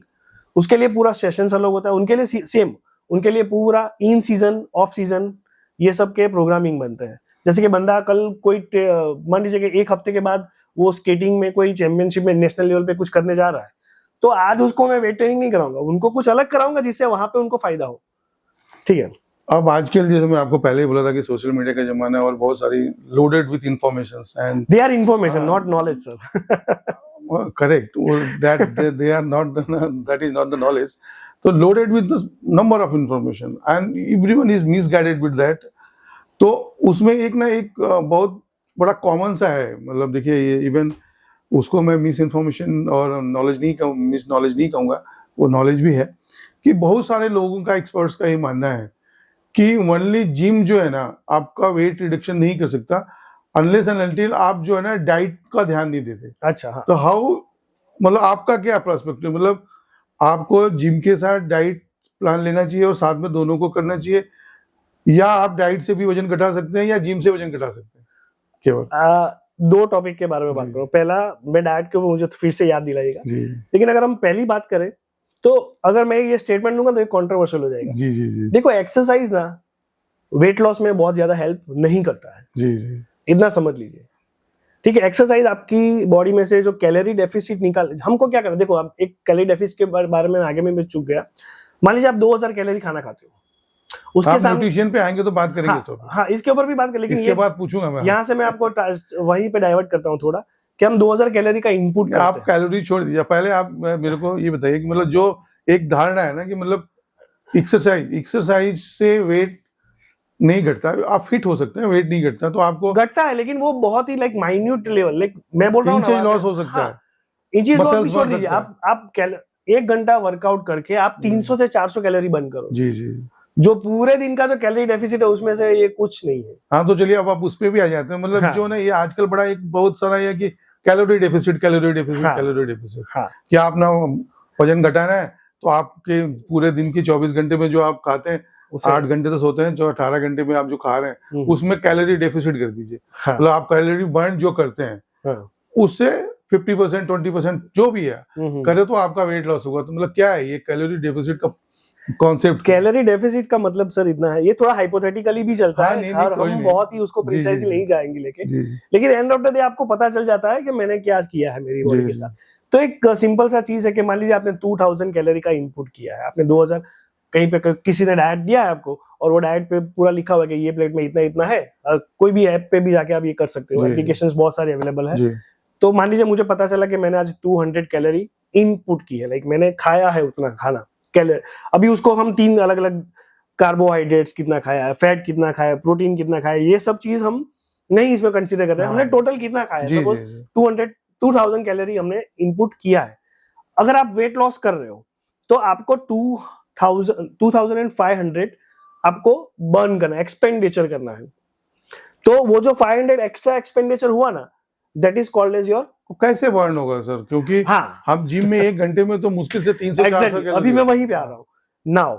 अभी देखो जो आउटपुट है, जो हमने 2500 कैलोरी की बात की, वो आउटपुट सिर्फ एक्सरसाइज से नहीं होता नहीं है। होगा। मान लो आपने 1 घंटा जिम जी, किया जी। तो वो जो 2500 है ना, उसमें से सिर्फ 300 से 400 जी, कैलोरी ही जी। एक्सरसाइज में से हाँ, क्योंकि मैं ट्रेडमिल expenditure पे होता है। आज सुबह 45-40 मिनट करके आया और 260 कैलोरी बर्न हुआ। तो फिर बोलिए, अभी आप बोलोगे तो एक्सरसाइज कहाँ पे रोल कर रहा है? तो एक्सरसाइज इतना रोल नहीं, बट मेन चीज जो है दैट इज, मैं आपको इसको पूरा, ये अगर मान लो जी, जी। 2000 कैलोरी का एक्सपेंडिचर है, उसको मैं पूरा सर्कुलेशन में बताता हूँ कि उसमें सबसे बड़ा जो मार्कर है that is called as BMR, that is called as basal metabolic rate. Basal metabolic rate का मीनिंग ये है कि आप कोई एक्टिविटी नहीं कर रहे हो तब भी आपकी बॉडी में जो भी फंक्शंस चल रहे हैं, जैसे आप ब्रीथिंग कर रहे हो, आप ऐसे मुंह हिला रहे हो, आपका मस्कुलेचर काम कर रहा है, आपने कुछ सुबह खाना खाया वो डाइजेस्ट हो रहा है, ऐसे हमारी बॉडी में 10 अलग अलग सिस्टम काम करती है, तब उनको भी एनर्जी चाहिए। तो वो जो एनर्जी मिलती है हमको, वो एनर्जी का नाम है BMR। वो हमको हमारे डेली के जितने भी कोर्स हम कर, जितना भी हम टास्क कर रहे हैं, वो सब में काम पड़ता है। और हमारी बॉडी जो कर रहे हैं 24 घंटे जिंदा रखने के लिए जो भी कैलोरी चाहिए वो BMR। अब जो है ना, देखिए being a Indian and Indian environment, फिर अब तो सूरत में रहते हो आप, बोलते हैं कि सूरत का जमन फूडी। हाँ, फूडी पीपुल आर सूरत ना जमन एंड काशी न मरन। तो खाने वाले ही हैं, रोज फाफड़ा जलेबी और अभी टनों में लोग खा जाते हैं। तो मतलब आप एक फिटनेस आपको मेंटेन रखना है और फिट रहना है, तो एक्चुअली ना कैलोरीज इनटेक होना कितना चाहिए? कैलोरी लॉस तो चलो आप देख रहे हो कि भाई आप तो पूरे दिन तो दौड़ नहीं सकते, आपको काम करना है, बिजनेस करना है, आप पढ़ाते हो तो नौकरी करते हो तो बैंक में नौकरी करते हो, ऑफिस में नौकरी करते हो, IT में, यही जो आप बिजनेस करते हो तो मीटिंग सही है हमारे, आप पूरे दिन तो दौड़ नहीं सकते। तो अगर जिमिंग भी करते हो, थोड़ा बहुत चल भी लेते हो, ये भी कर लेते हो, तो मुझे नहीं लगता कि 500 से ज्यादा कैलोरी हम बर्न कर पाते। हाँ, तो आप स्वस्थ रहने के लिए, लेकिन वो जिम की बात है सर। नहीं मैं अगर आप बाकी में भी सोने की अगर छोड़ दीजिए, नाइट में हम अच्छी स्लीप लेते हैं, उसमें भी कैलोरीज बर्न होता है, तो हाँ उस पे भी आना था मुझे। तो मतलब आदमी को फिर कैलोरी इनटेक ही कम करना पड़ेगा ना। देखो RDA यानी कि रजिस्टर्ड डाइटिशियन एसोसिएशन ऐसा बोला है कि एक मेल को, एक हेल्दी मेल को 2000 कैलोरी का इंटेक हर रोज करना चाहिए और फीमेल को 1800 कैलोरी का इंटेक करना। ये रजिस्टर्ड डाइटिशियन एसोसिएशन का एक स्टैंडर्ड चार्ट है, ठीक है, इतना लेना चाहिए। लेकिन मान लीजिए आप एक्सरसाइज कर रहे हो तो हो सकता है वो इंटेक आपका बढ़ भी जाए। ऐसा नहीं। और हाँ, यहाँ पे बड़ी बहुत प्रॉब्लम ये है कि जब कोई भी लेडीज या फिर जेंट्स वेट लॉस करने के गोल पे उतरता है, तो वो लोग ऐसा बोलते हैं हम लोग खाना कम खाएंगे। तो ये जो हमारी इंजन है, ये पूरी बॉडी जो है, उसके अंदर न्यूट्रिशंस जाने चाहिए। तो वो न्यूट्रिशंस इसीलिए ये 2000 कैलोरी इसीलिए बोला गया कि इतनी कैलोरी आप लोगे तो आपकी जो न्यूट्रिशन की जो रिक्वायरमेंट है पूरे दिन की वो फुलफिल हो जाएगी। लेकिन वहां पे आप क्या करते हो, खाना कम कर लेते हो, 1400 कैलोरी खाना खाते हो, तो वहां पे आपका न्यूट्रिशन डेफिशिएंसी रहने का चांसेस ज्यादा है। तो इसीलिए जो रेकमेंडेड है उतना तो करना ही है। आपको करना क्या है, आपको एक्सपेंडिचर बढ़ाना है। तो वही कैसे बढ़ाए? एक्सपेंडिचर में बोल रहा हूँ ना कि देखिए मैंने बीएमआर की बात की, बीएमआर 70% ऑफ एक्सपेंडिचर करता है, 20% जो एक्सपेंडिचर है वो आपका NEAT करता है, that is called as non exercise activity thermogenesis. तो इसीलिए मैं बोलता हूँ कि आप एक्सरसाइज कर रहे हो तो उसके साथ आपका जो पूरे दिन का जो स्केड्यूल है उसमें आपका मूवमेंट सबसे ज्यादा होना वो बहुत इंपॉर्टेंट है। अगर आप मूवमेंट काम करें, sorry even standing help also. Yes of course, standing helps a lot. और आप कोई भी काम खड़े होके करो तो आपका पोस्चर भी कॉम्प्रोमाइज नहीं होता है, और दूसरा आपका कैलोरी एक्सपेंडिचर भी बढ़ता है। और अगेन मैं बोल रहा हूँ ना, तो आप कोई भी एक्टिविटी करते हो ना उसमें ज्यादा आपको फोकस करना चाहिए, नहीं कि एक्सरसाइज के ऊपर। अगर आपको वेट लॉस करना है तो ये सब चीज, इसीलिए बोलते हैं लाइफस्टाइल मॉडिफिकेशन किसको बोलते हैं। लाइफस्टाइल मॉडिफिकेशन का मतलब ये नहीं कि आप 8 घंटे बैठे ही रहोगे और लेकिन 1 घंटा जिम जाओगे, वो तो सिर्फ 200-300 कैलोरी का ही काम बढ़ाया आपने। हाँ, उसके एक्सरसाइज के बहुत दूसरे एडवांटेजेस है, no doubt at all, but जो पूरे दिन का जो मूवमेंट है आपका वो भी इसमें बहुत बड़ा काम करता है। इसीलिए जब आप वेट लॉस कर रहे हो तो आपको खाना कम नहीं करना है, जो खाना खा रहे हो वो तो खाना ही है। हाँ, वहां पे आप थोड़ा मॉडरेशन कर सकते हो, जैसे फैट में मॉडरेशन कर सकते हो, कार्बोहाइड्रेट्स में मॉडरेशन कर, प्रोटीन को बढ़ा सकते हो, ऐसे मॉडिफिकेशंस कर सकते हो, बट दैट डजंट मीन कि आपको कैलोरी कम करना है। See, calorie is different thing and macronutrients are different thing. तो कार्बोहाइड्रेट्स को कम करो, फैट को थोड़ा बहुत मॉडरेट करो, लेकिन प्रोटीन को बढ़ाना है। सर अब इसमें क्या है ना, आजकल एक बड़ा प्रोटीन हो रहा है। तो ये प्रोटीन जो है ना, लोग अभी आज अपने तो इंडियन लोग हैं वो बहुत प्रोटीन रिच डाइट करते ही थे। नहीं, एक्चुअली करते थे, लेकिन अब जो है लोग नहीं करते हैं। तो लेकिन ये नहीं, ये दूसरा मैं आ रहा था, चलो मैं प्रोटीन इंडियन फूड पे आऊंगा, उसके पहले ना ये आज के लिए सप्लीमेंट लेना और ये जूस पीना, हाउ एडवाइजेबल दिस इज? देखो अगेन, अगर आप प्रॉपर वेट ट्रेनिंग के सेशंस कर रहे हो, ठीक है, आपका एक्टिविटी बहुत अच्छा है, आपका NEAT बहुत अच्छा है, आपका एक्सरसाइज भी बहुत अच्छा है, 1 आध घंटे का है, इन दैट केस हो सकता है कि आपकी जो पूरे दिन की जो कंजम्पशन है खाने की उसमें हो सकता है। और Indian diet are protein deficient, Indian diet में इतना प्रोटीन नहीं है, टू बी वेरी फ्रैंक। अगर आप वेजिटेरियन हो तो, नॉन वेजिटेरियन हो तो कोई इशू है नहीं, लेकिन दो आप नॉन वेजिटेरियन भी लोग हर रोज नॉन वेजिटेरियन नहीं खाते। हाँ, नहीं खाते। तो अगर आप पूरे वीक नॉन वेजिटेरियन खाते हो तो प्रोटीन का कोई इशू नहीं रहेगा। बट अगर आप वेजिटेरियन हो और आप इंडियन हो और आप एक्सरसाइज को भी कर रहे हो और बहुत अच्छी मूवमेंट भी है, तो इन दैट केस प्रोटीन का आपका इंटेक बहुत अच्छा से देखना है। अभी आप प्रोटीन का भी तो एक मेजरमेंट होगा ना, कितना प्रोटीन लेना। तो आपका बॉडी वेट अगर मान लो 100 किलो है जी, तो पर KG of your body weight आपको 1 ग्राम प्रोटीन खाना है। यानी आपका 100 केजी का बंदा 100 ग्राम प्रोटीन उसको रेकमेंडेड है। वो उसका रेंज चालू होता है कि 0.8 से लेके 1, यानी 80 ग्राम से 100 ग्राम के बीच में आपका इंटेक प्रोटीन का होना चाहिए। लेकिन मान लो अगर आप जिम हिट करते हो या फिर आप 2 घंटे इंटेंस वर्कआउट करते हो और आपका स्पोर्ट्स में भी हो तो वो रिकमेंडेशन 2.7 तक भी जाता है।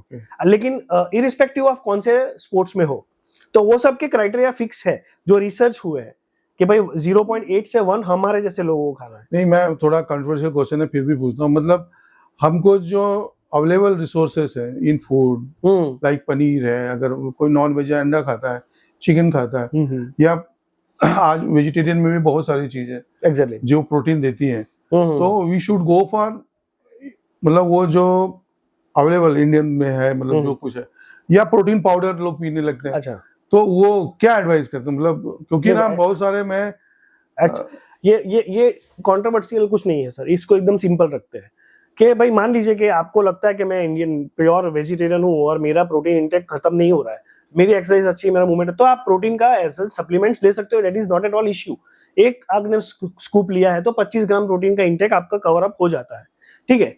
और अगर आप जैसे कि अंडा है, आपने एक अंडा खाया तो एक अंडे के अंदर, फुल अंडे के अंदर आपको येलो भी खाना है, व्हाइट भी खाना है, तो आपको 6 ग्राम प्रोटीन मिलता है। तो आपको ऐसे 4 अंडे खाने पड़ेंगे, तब आपका 25 ग्राम का प्रोटीन या 24 ग्राम का प्रोटीन का कोटा पूरा होगा। और उसके अगेंस्ट में अगर आपको वे प्रोटीन का एक ही स्कूप पीना है तो वो भी 24 ग्राम दे रहा है। तो कुछ लोग ना क्या है कि वो 4 अंडे नहीं भी खा पाते, या फिर कुछ लोग खाना नहीं चाहते, या फिर वो वेजिटेरियन है, तो उसके लिए ये protein powder is the option. Understand? Advisable, why not? क्योंकि मैं बोल रहा हूँ ना, आप कुछ एक्टिविटी में इन्वॉल्व हो, आपका एक्सरसाइज बहुत अच्छा चल रहा है, तो आई रिकमेंड कि आप ये ले सकते हो। लेकिन अगर मान लो आप 6-7 घंटे बैठे ही रहने वाले हो, फिर आप शाम को सिर्फ वॉक करने के लिए जाते हो और आप बोलते हो कि मैं हेल्दी हूँ और मुझे प्रोटीन पाउडर लेना है, तो दैट इज नॉट एडवाइजेबल। तो वहां पे आपको आपका जो वेजिटेरियन डाइट है उसमें से ही आपको कवर अप कर लेना है, जिसमें आपको दाल है, लिगम्स है, पल्सीज है, दही है, पनीर है, फिर सोयाबीन है, ऐसे बहुत सारे ऑप्शन है वेजिटेरियन में भी। लेकिन सर इसमें क्या हो गया ना, देखिए आजकल लोग ना हाई प्रोटीन करके, मैं नाम नहीं लूंगा, I have gone through that patch also, उसमें आपको मूंग खिला देते हैं, ये खिला देते हैं, तो और that result into higher uric acid. Yes exactly. अभी ना मतलब इवन सूरत में भी लोग कुछ इस तरह से प्रिस्क्राइब करते हैं कि मतलब उसमें लिक्विड पे इस पे उस पे रखते हैं और देते हैं। और इवन माई सेल्फ, मैं जब कभी भी मेरा यूरिक एसिड 6 के नीचे रहता था, in 10 days when I have checked it was 12.2। Okay. और क्रेटिन लेवल्स वगैरह सब डिस्टर्ब हो गया होगा। तो मतलब वो भी तो बैलेंस करना जरूरी है। सब प्रोटीन क्या है पता है, ये प्रोटीन जो है ना वो थोड़ा डाइजेस्टिबिलिटी उसका थोड़ा हार्ड है, तो उसको हम थर्मिक इफेक्ट ऑफ फूड बोलते हैं। ऐसा फूड जो हमारी डाइजेस्टिव सिस्टम को और काम करने के लिए मजबूर करे, तो प्रोटीन उसमें आता है, जिसको हम थर्मिक इफेक्ट ऑफ फूड बोलते हैं। तो प्रोटीन अगर आप सब एज एन सप्लीमेंट ले रहे हो तो उसको पहले आपको ट्राई एंड टेस्टेड अपने ऊपर करना है कि आप पहले हाफ स्कूप से स्टार्ट कर सकते हो, फिर फुल स्कूप पे जाओ। एक आध वीक आपकी बॉडी को पहले एडजस्ट होने दो कि आप बॉडी या तो आपको ब्लोट नहीं कर रही है, आपको कॉन्स्टिपेटेड फील नहीं करा रही है, ये सब चीज आपको देखनी है। सेम अगर आप मूंग दाल खा रहे हो या फिर आप अंडे खा रहे हो, तो वो भी एक साथ में मत खाइए। लाइक आपने आज से चालू किया है, मान लीजिए आज तक आपका प्रोटीन का इंटेक सिर्फ 25, 30, 40, 50 ग्राम था, और कल से आप 150 ग्राम या 100 ग्राम प्रोटीन चालू करोगे, तो बॉडी विल गेट शॉक्ड कि क्या है। तो उसको वो डाइजेस्ट करने के लिए बॉडी को या तो गैस, ब्लोटिंग, कॉन्स्टिपेशन ऐसा फील होने लगेगा।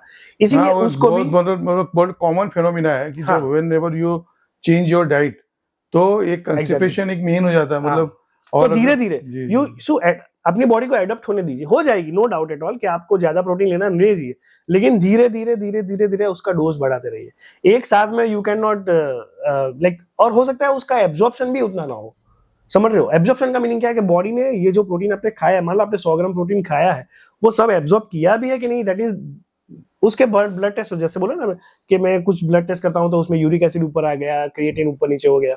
इन दैट केस आपको क्या करना है कि उसको मॉडरेशन से स्टार्ट करके धीरे धीरे आपको लगे कि मेरी बॉडी उसके साथ एडप्ट हो रही है, तो धीरे धीरे उसका डोज बढ़ाना है। एक साथ में you can not go with high protein diet, ठीक है? तो ये जो तो आप एज ए कॉमन व्यूअर, जितने लोगों ने इतनी देर से हमने एक एक चीज पे, सब्जेक्ट पे हर चीज को कवर किए, तो एज ए एक्सपर्ट आप कंक्लूड करके एक फ्यू सेकंड्स में एडवाइस करिए कि what are the basic thing और what are the basic simple rules जो एक कॉमन मैन फॉलो करे, और बहुत सारे मिथ्स है उनको दूर रखे, और प्रॉपर, मैं देखो कल भी था तो मैंने एक चीज बोला था कि सुनी सुनाई पे मत जाइए, और अगर आप जाना है तो गुरु रखिए, एट पर हिज एडवाइस आप अच्छे ट्रेनर रखिए, अच्छे एक्सपर्ट्स के साथ जाइए, अच्छे न्यूट्रिशनिस्ट के साथ जाइए, और फिर वहां पे अपना दिमाग मत लगाइए। क्या होता है ना कि आप अगर 80 शिष्य होंगे ना, तो उसका रिजल्ट उतना अच्छा ही आएगा। तो आप एक समराइज करके लास्ट कंक्लूड करिए कि मतलब what are the basic things, आप अच्छे रहिए तो स्वस्थ रहना और मस्त रहने के लिए जरूरी। जो आपने टॉपिक बोला, तो एक लास्ट टॉपिक में ऐड भी करना चाहूंगा कि देखो, कोई भी चीज ऐसी मत करिए जो आप कंसिस्टेंटली ना कर पाओ।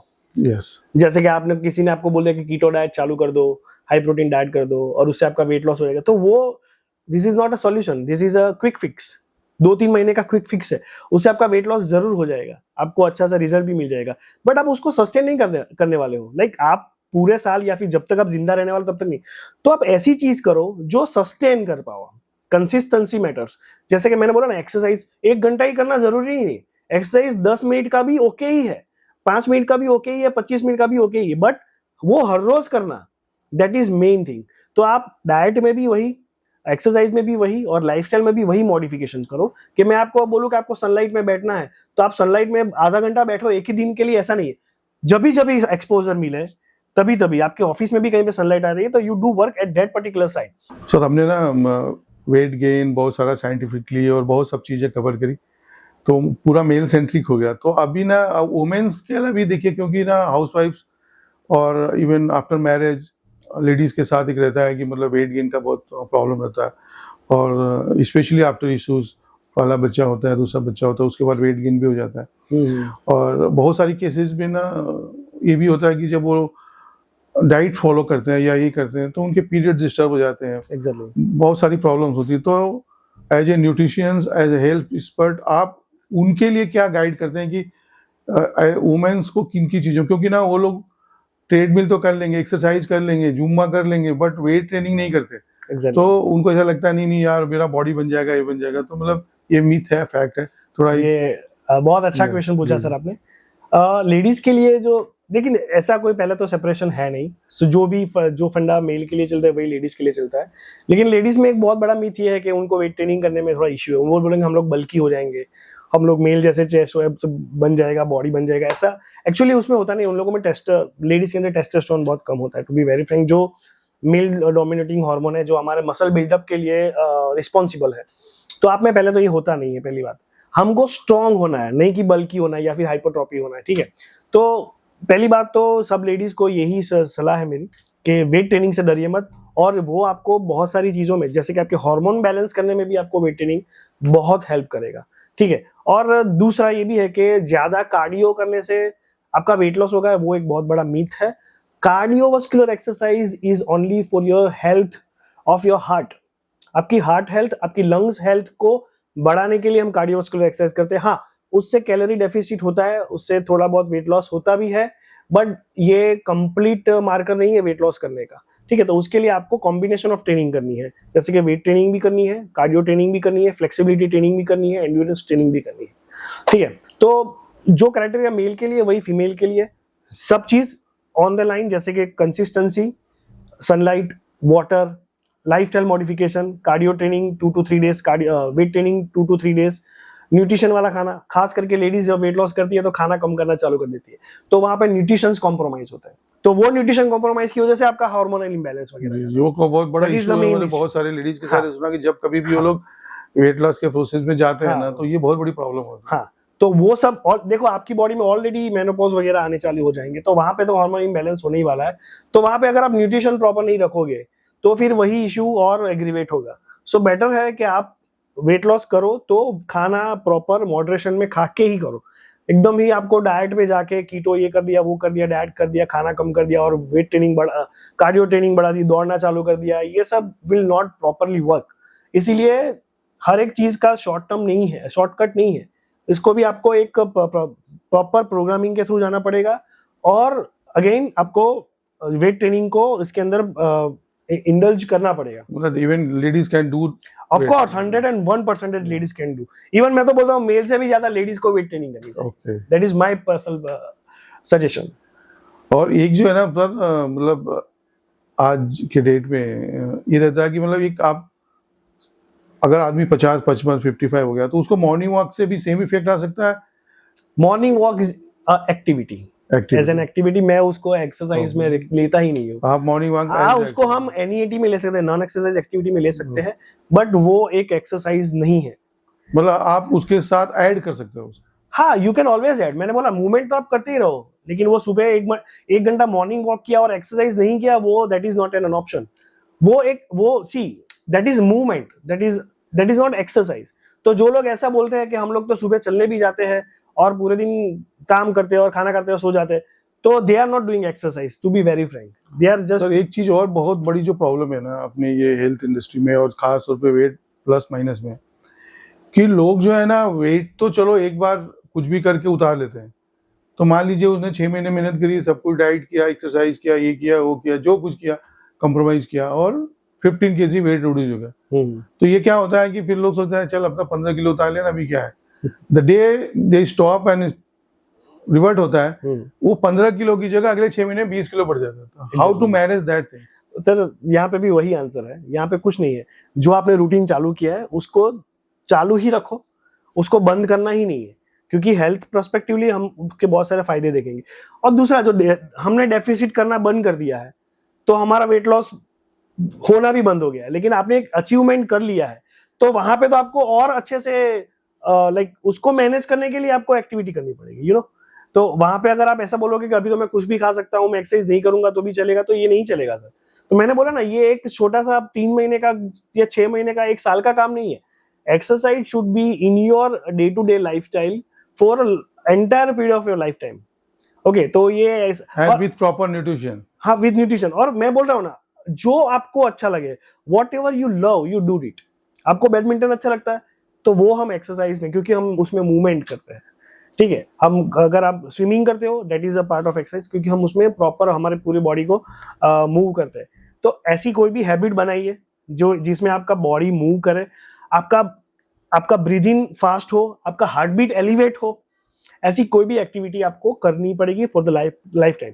तो ऐसा नहीं कि जब वेट लॉस करना है तभी मैं जिम जाऊंगा, ऐसा दैट इज वो मेरा सजेशन नहीं है।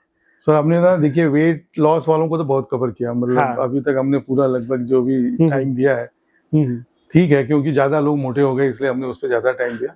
But still number of the people ऐसे हैं कि जो ना वेट गेन करना चाहते हैं। अच्छा। और वो ना सब करते हैं।